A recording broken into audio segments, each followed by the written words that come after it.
YouTube, what's good? It's your boy Leekautorepair. So what's going on with me?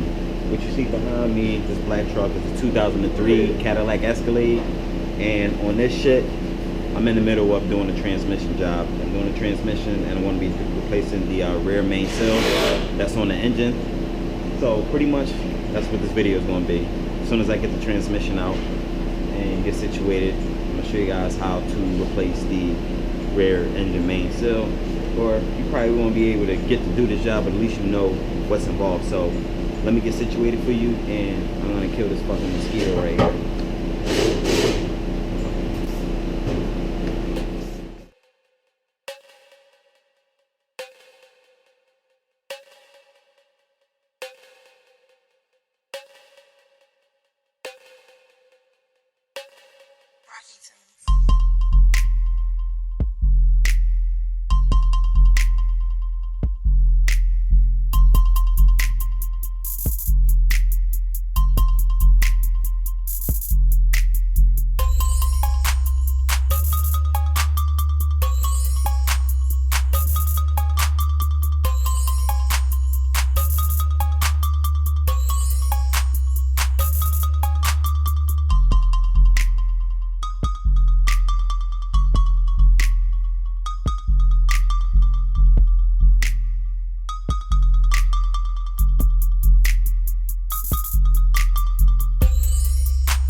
So I'm dragging the transmission over. Got help.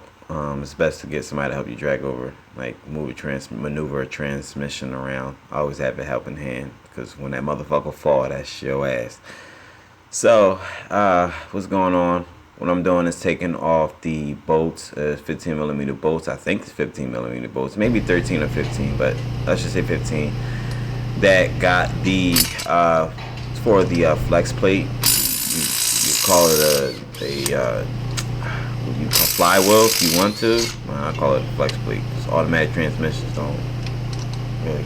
Some may have, but most of the ones I worked on don't have any like flywheels. They're always like flex plates. Some of them have like an old man flywheel down. That's different. It's a whole different conversation. So don't worry. So getting the bolts off, and I'm ready to pull the whole plate off. So it comes off, goes on one way. There's an empty hole, a dead hole. That's your alignment hole. You're gonna use that reference when you're putting everything back together. So you get what I'm saying. So took a flathead screwdriver and line out the rear main seal. And mind you, it is held in with the whole housing itself. So I could have took the whole housing off, but I just wanted to show you guys how to remove the seal. So get a flat screwdriver. Like the tip has to be like very, very, very like skinny as hell to like sneak up in between the gasket. You don't want to destroy the surface, like the mating surface for that gasket, because if you score it up or warp it, you ain't gonna be able to stop that leak, and that's your ass. So be careful on prying it out. So working my way out real slowly, and it's coming out, and as you can see, a little bit of oil starting to come out. So I grabbed a catch can. Maybe necessary, maybe not, whatever. I got it anyway. Most of the oil is at the bottom of the pan, so ain't much gonna be dripping out unless the seal is that fucked. So pulling the seal out, and yep, that's that. So that's how you remove the rear main seal. Now it may be different in different year, make and models, whatever. Damn near the same procedure if you follow this. So right now, next, what I'm doing is taking off the cover for the rear main seal, and it's held in with a few 13mm bolts. Get all the ones around it, and at the bottom where the oil pan and the main seal gasket cover, where it meets at, that is held in with two 13mm bolts, and I'll explain thoroughly or elaborate more in a second. So just give me a few seconds to figure out what am I doing, because I'm like literally winging this voiceover. So I'm still working off the 13mm bolts, and I love this electric impact 3/8 snap-on. Cost me like $4 something, I think like $4.60 or something, and it came with 2 batteries and a charger and a gay ass carrying bag, and whoop-de-doo snap-on, but it was worth the bucks. So still working it off, and I think I got all of the bolts out now. Those 2 bolts, long bolts I was telling you about, yep, that's real key getting this rear main seal cover off, because I thought I could get the cover off by taking all of the the regular bolts off and short bolts, and I'm like, why is it not coming off? I'm coming to find out there's 2 more bolts coming out of the pan. So got that off, prying it off. Now it's not like glued to the block, so the cover comes off real easily with a slight nudge. All right, set that down and grab the gasket off the block. Yep, that's the gasket for the rear main seal. And what I'm doing right now, I'm pretty much just cleaning the surface where the gasket rests at, just clean it off a little bit or whatever. I mean, not a little bit, of course. I mean, I thoroughly cleaned it, and I didn't put it in this video, but I hope you do the same. So I'm just wiping it around. Make sure your rags are clean too when you clean the surfaces. Do not use a dirty rag to clean the surface, because that is stupid. So cleaning off the surface on the cover itself, and I'm using 2+2 gum cutter. You can use what do you call that, brake cleaner if you want. It's all the same shit at the end of the day, alcohol based, but use the 2 brake cleaner or 2+2.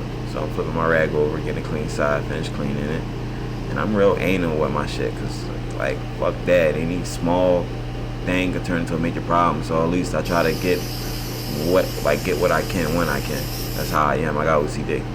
So cleaning off the cover, you ain't gonna be able to get it spick and span on some Mr. Clean shit, but at least for the most part, you just clean it. Make sure it's clean right, and no need to get in and all of that. And clean the inside, the mating surface where the seal stuff seats in.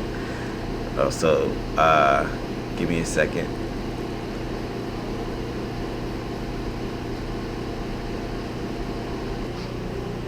Alright, I'm back. I had to do something real quick. Well, just whip my chair around and do something. Okay, I'm using transmission fluid to lube up the outer ring up the seal itself. Just coat it with a little bit. Wipe it off too, so that way it won't be all like saturated or whatever. And I'm lubing. You can use engine oil if you want, and I'm only using that just so that way when I drive the seal in, it goes in perfect, no problems, no friction tear, no crazy shit or whatever. Everything perfect. So, and the seal goes in one way. It's not dummy proof, but you have to eye it up and pay attention. Just eye up the old gasket and how it went, and base everything off that, and you should be Gucci. So what I'm doing, I'm setting the gasket in place, get ready to drive it in. And I think I messed up at this part as far as editing go, because I meant to cut this out of the video, but since let me drop this recorder down. But since I'm losing like my train of thought or whatever, I guess I was just trying to, a shortcut, or just not properly thinking. But I was trying to get the gasket on by the seal on by using the old seal on top of the new seal. So I laid the old one on top of the new one, and then I got a block of wood and a rubber, like a dub blow. Of course, I didn't hit it hard, and I just tapped on it. And how I messed up is that doing it this way, I drove the seal in too deep. And was it going too deep? It's not a proper seal. It's supposed to be flush against the outer surface, of the part where it would stick out at. You'll get what I'm saying once you pay attention in this video. So, yep, this is the part I'm messing up. See, yep, messing up at this part. See how I was hammering it? Definitely dug in one side too deep. So I pulled it out, and I'm like, wow, I went in actually, I'm trying to go in more. Yep. So I'm proceeding to hit it more before I realized that I went in too deep. Like I said, I messed up on this edit, so that I apologize. Yep, so I noticed how I dug it in too deep. So now I'm going to pop it out. So pretty much what I did was with my hand, just pretty much pushed it out. And it came out easy because I lubed it up good. so that way it can go in and come out if I needed to. But so pulling it out came out cool, whatever. So next, what I'm gonna do is, I guess I said fuck it. So I took the old seal again, lined it up on top, and what I'm gonna do is I'm gonna drive it in a little bit, and I got another trick that I'm gonna try, just using the block of wood only. So drive it in just to get it started, and I'm lightly tapping and not going ham on it.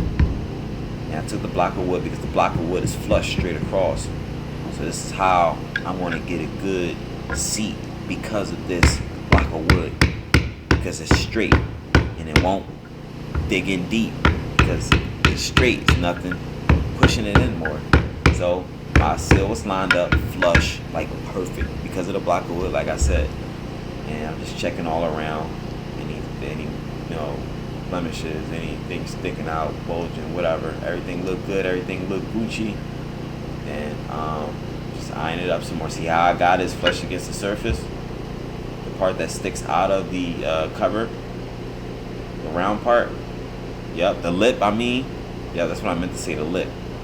So I'm grabbing some RTB sealant. I'm using Ultra Black, and I am at the bottom of the rear main seal cover. You want to apply some RTB sealant, some gasket maker.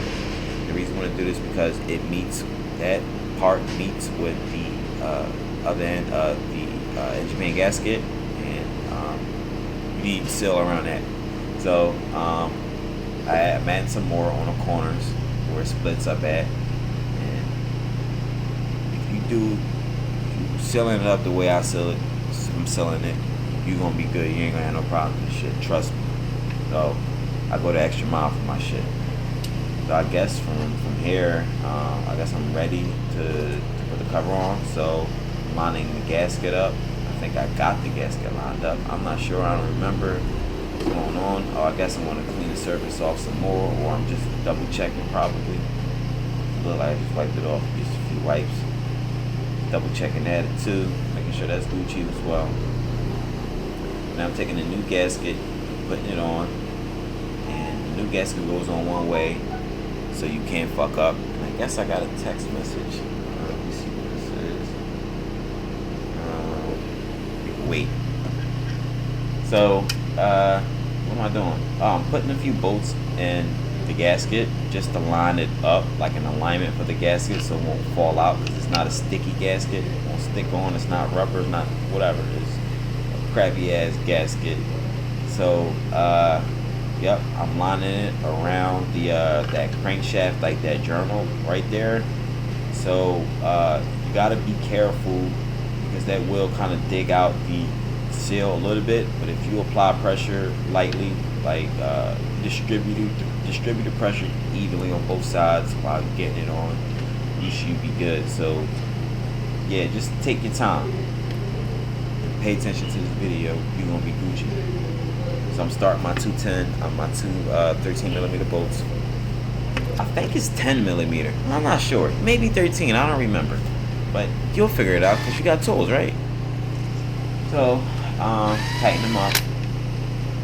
Now you want to tighten this up in a crisscross pattern, like literally making an imaginary X, and just keep on going diagonally across or whatever. But do not go like hitting it off one by one, because that won't properly seal the cover or the gasket or whatever. Everything just be a total disaster. You're gonna have to take transmission back out again, and that's gonna be on you. So what am I doing now?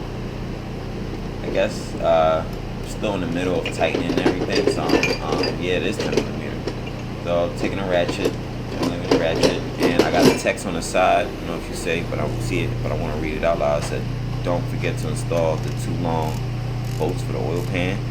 And I almost, like, literally forgot to install it because like rushing or whatever, and I realized that I didn't install it when I almost finished the job, and I'm like, wow, where are these 2 bolts coming from? So lucky they were accessible. I didn't have to remove anything. The only thing I had to do was screw them in and then torque it down, and that was that. So what am I doing? I'm still tightening it, make sure it's good. So next I'm putting on a flex plate, aka flywheel, you call it whatever you want to call it. I'm calling it a flex plate. putting it on the yeah, it goes on one way, so it's kind of dummy proof. So remember that dead empty hole? Yep, line it up that way. That's your alignment mark. Move the transmission dipstick out of the way, dipstick tube. Yep, line it up that way. Then put your bolts in. Now I'm driving everything in with a electric impact. I don't recommend you doing this. Just get somebody to hold the end of the crankshaft for you while you lock it. While you tighten it. With hand tools and shit. 1/2 inch. By the way, I hope so. 1/2 inch ratchet and with extensions and breaker bar, and you should be good. But we forget to put Loctite on it. So that's the end of the voiceover, end of the video. I didn't do the outro on it because I was busy as hell that day, but at least I got some content for you. So this was a 2003 Cadillac Escalade 6.0 Chevy small block motor. I think it is an L series motor. I think it may be similar to like the 5.3 or like what the 4.8 or the 6.2. I have a 6.2 in the Camaro. It literally almost looks identical on the outside. Not exactly, but the block does, and like the heads, the valve cover, but everything internally is different. So it'll be the same process on all of the Chevy motors and stuff. Will be V6s, 4-cylinder, gasoline engines got rear main cells in it. You got a rear main cell job, you need to know what's the process. At least you saw it in this video. I hope it was helpful. That's enough of me chip chatting because I'm still blabbing off at the mouth at the end of the video. And I hope you guys really like this video. So don't forget to hit the like button and make sure you guys subscribe, and be sure to tune out for more videos.